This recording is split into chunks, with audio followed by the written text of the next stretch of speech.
Dr. Andus Rocky Gerung alias Presiden Akal Sehat. Lahir di Manado 20 Januari 1959. Seorang filsuf dan akademikus yang memiliki pemikiran dan wawasan yang sangat luas. Ia juga dikenal sebagai kritikus politik paling militan dan punya hobi mendaki gunung. Ayahnya bernama Opa Z, seorang pengajar matematika asal Minahasa.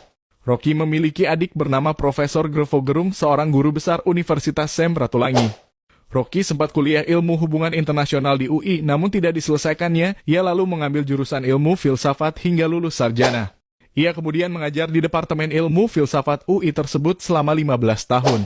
Rocky adalah salah satu pendiri Setara Institut bersama Gus Dur dan Asyumardi Azra. Ia juga pendiri Partai PIB serta pengurus Partai SRI, yaitu partai yang bermaksud mencalonkan Sri Mulyani untuk Presiden 2014.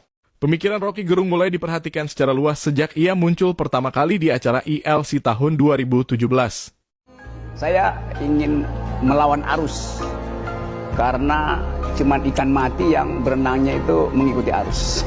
Sampai sekarang saya nggak tahu bagaimana jawabnya, karena di belakang pertanyaan itu ada asumsi menikah itu adalah kenormalan.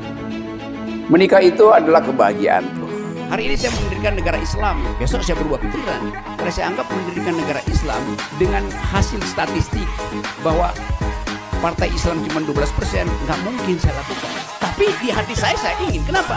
Karena saya hitung keadilan versi Islam lebih bagus dari keadilan versi kapitalis. Sopan santun itu adalah bahasa tubuh. Pikiran tidak merupakan sopan santun. Pikiran yang disopan santunkan dalam politik itu artinya kemunafikan.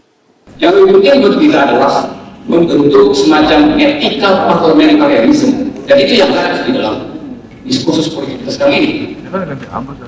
Ketidaklulusan pertama kita tahu adalah mulai dari apa yang dibacakan oleh Pak Ikrar tadi. Situasi terpilihnya Presiden Gus Dur adalah sesuatu yang berlawanan dengan kelulusan etika politik. Kenapa? Kita tahu bahwa spirit dan energi dari pemilu itu seharusnya milik Megawati. Tetapi dari pertimbangan-pertimbangan politik praktis, spirit dan energi itu jatuh pada Gus Dur. Dari situ kita mulai bicara tentang konflik di dalam etika parlementer. Jangankan presiden ya, raja pun, gue pernah datang ke Bima itu. Raja Bima itu sebelum dia dilantik sebagai raja, dia diseret ke pasar, dimaki-maki itu. Ini raja loh. Jadi kalau dia bilang nggak ada tradisi Indonesia begituan, ini kesopanan santun. Loh, Raja Bima itu habis dicerca oleh rakyat. Kamu goblok, kamu mesti begini, kanti kamu. Sehingga akibatnya apa? Raja itu kalau dia menemui rakyatnya, dia ditikar sama-sama kan. Jadi bagian raja yang tubuh privatnya menyatu dengan tubuh publiknya tetap bisa dimaki-maki itu. Kan mestinya raja nggak boleh kan, karena di tubuh raja itu publik dan privatnya. Jadi menghina raja artinya menghina pribadi raja, menghina pribadi raja menghina raja kan. Tapi di Bima, di Nusantara ini ada kasus di mana raja itu diblejeti dulu sebelum dia dilantik, sebelum nanti diblejeti, apalagi presiden tuh, yang dalam sistem demokrasi republik tuh. Dari awal saya kasih poin negatif pada Jokowi, dibujuk-bujuk saya bilang saya punya bukan intuisi tapi I'm doing guesstimation. Saya menduga dan mengukur sekaligus guesstimation bahwa Jokowi ini akan menjebakkan kita. Saya bertengkar dengan teman-teman saya yang masuk KSP, masuk istana tuh. Mereka bertaruh rok. Kita bisa, nggak bisa. Kalian itu bukan Jokowi yang saya salahin. Mereka yang membela. Saya bilang kalian nggak punya kapasitas untuk bahkan menatap mata mantan jenderal Orde Baru di istana.